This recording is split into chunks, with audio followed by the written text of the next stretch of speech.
4వ అధ్యాయము 1 నుంచి 11 వచనాలు దేవుని వాక్యం చదువుకుందాం. అప్పుడు యేసు అపవాది చేత శోధింపబడుటకు ఆత్మ వల్ల అరణ్యమునకు కొనుపోబడెను. 40 దినములు 40 రాత్రులు ఉపవాసం ఉండిన పిమ్మట ఆయన ఆకలి కనుక ఆ శోధకుడు ఆయన యొద్దకు వచ్చి, నీవు దేవుని కుమారుడివైతే ఈ రాళ్లను రొట్టెలగునట్లు ఆజ్ఞాపించమని. చాలండి, చదువుకుంటూ పోతే 5 నిమిషాలు కూడా అయిపోతుంది.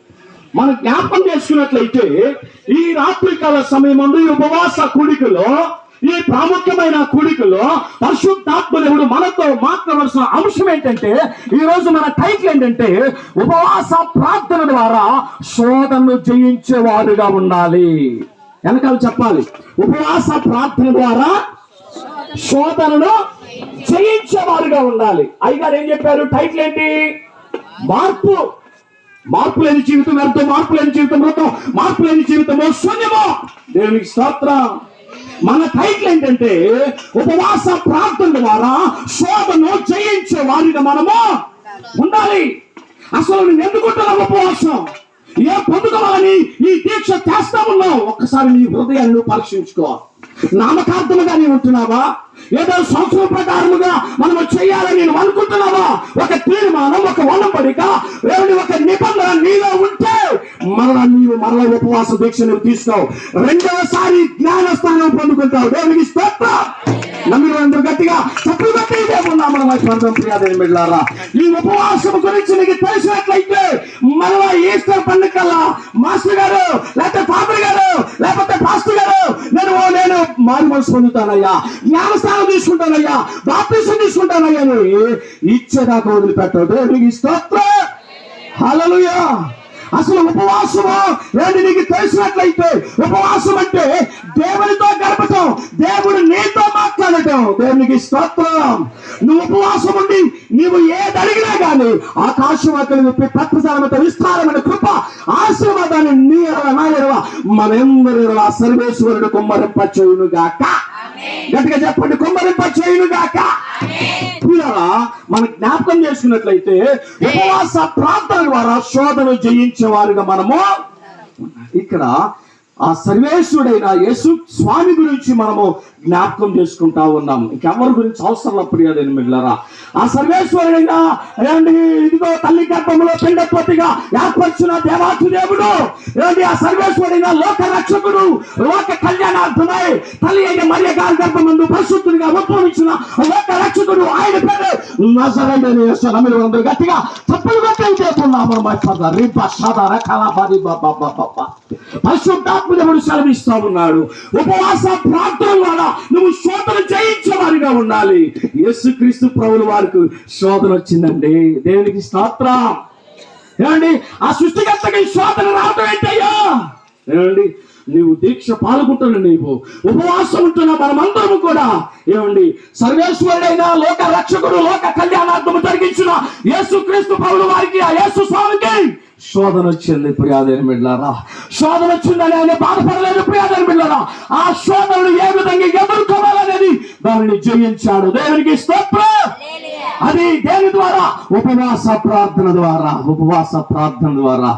నిజం, నాకు ఉపవాస దీక్ష పరులు అంటే నాకు చాలా ఇష్టం. ప్రియాదేవి బిడ్డలారా, ఒక్కొక్కరు అయ్యగారు చెప్పినట్లుగా ఒక్కొక్కరు మార్పు చెందాలి. సంవత్సరం అసలు ఏమండి యవనస్తులంతా మార్పు చెందాలి. దేవునికి స్తోత్రం. హల్లెలూయా.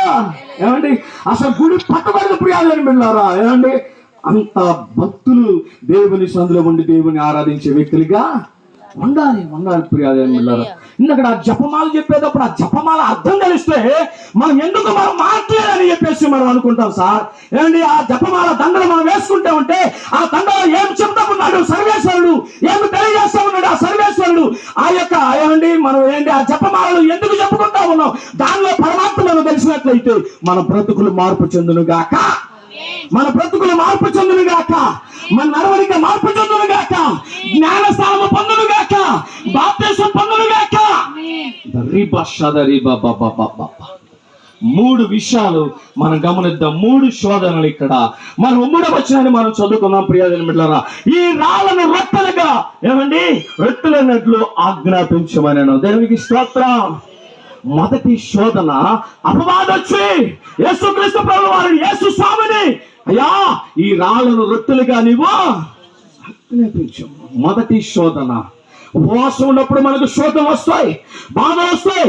వాటన్నిటిని ఉపవాస ప్రార్థన ద్వారా మనము జయించేవారుగా మనము ఉండాలి. ప్రియాదేమిళ్ళారా, మొదటి శోధన ఎలా వచ్చిందంటే ప్రియాదేమిళ్ళారా, అప్పుడు యేసు అపవాది చేత శోధింపబడుటకు ఆత్మ వలన ఎక్కడికి కొనిపోబడ్డాడండి? అరణ్యముకు కొనిపోబడ్డాడు. 40 దినములు 40 రాత్రులు ఉపవాసం ఉండే పిమ్మట ఆయన ఆకలి కనుక శోధకుడు ఆయనకు వచ్చి, నీవు దేవుని కుమారుడు బట్టి ఈ రాళ్ళను రొట్టెలుగా చేసుకుంటూ ఆజ్ఞాపించమన్నాడు. దేవునికి స్తోత్రం. ఏమండి, మొట్టమొదట పాయింట్ ఏంటంటే ఈ రాళ్ళను రొట్టెలగినట్లు ఆజ్ఞ. నువ్వు దేవుని కుమారుడు కదా, ఈ రాళ్ళన్నీ ఉన్నాయి ఇక్కడ, రొట్టెలగినట్లు ఆజ్ఞ నువ్వు చెయ్యి, ఈ రాళ్ళను రొట్టెలుగా చేయమంటా ఉన్నాడు సర్వేశ్వరుణ్ణి. ఆయన ఆకలి కొంటా ఉన్నాడు. 40 దినాలు 40 రాత్రులు ఎందుకున్నారు ఉపవాసం? నెంబర్ 1, మొదటగా ఏమండి, అపవాదం వచ్చి శోధన చేస్తామన్నది యేసుక్రీస్తు ప్రభుల వారిని. నువ్వెంత నేనెంత. అయితే ఉపవాస ప్రార్థన ద్వారా శోధన జయించేవారుగా మనము రాళ్ళను రొట్టెలుగా చేయవయ్యా, అగ్గివయ్యా అంటున్నా. అపవాదం చేసి యేసుక్రీస్తు ప్రభుల వారిని, ఆ యేసు స్వామిని. అయితే యేసు స్వామి అంటున్నాడు, మనుషుడు రొట్టె వలన మాత్రమే కాదు కానీ దేవుని నోట వచ్చు ప్రతి మాటను జీవిస్తాడు. దేవునికి స్తోత్రం. సముద్రమా గాలి ఆగమా అనగానే సముద్రము నిర్మూలం అయిపోయింది. ఏమండి, ఆ తుఫాను ఆ గాలి ఆగిపోయింది. లాజరు బయటికి రా. మరణించిన లాజరును ఒక్క మాట దేవునికి స్తోత్రం. అయిపోయింది 5 నిమిషాలు. దేవునికి స్తోత్రం. ఆయన చాలా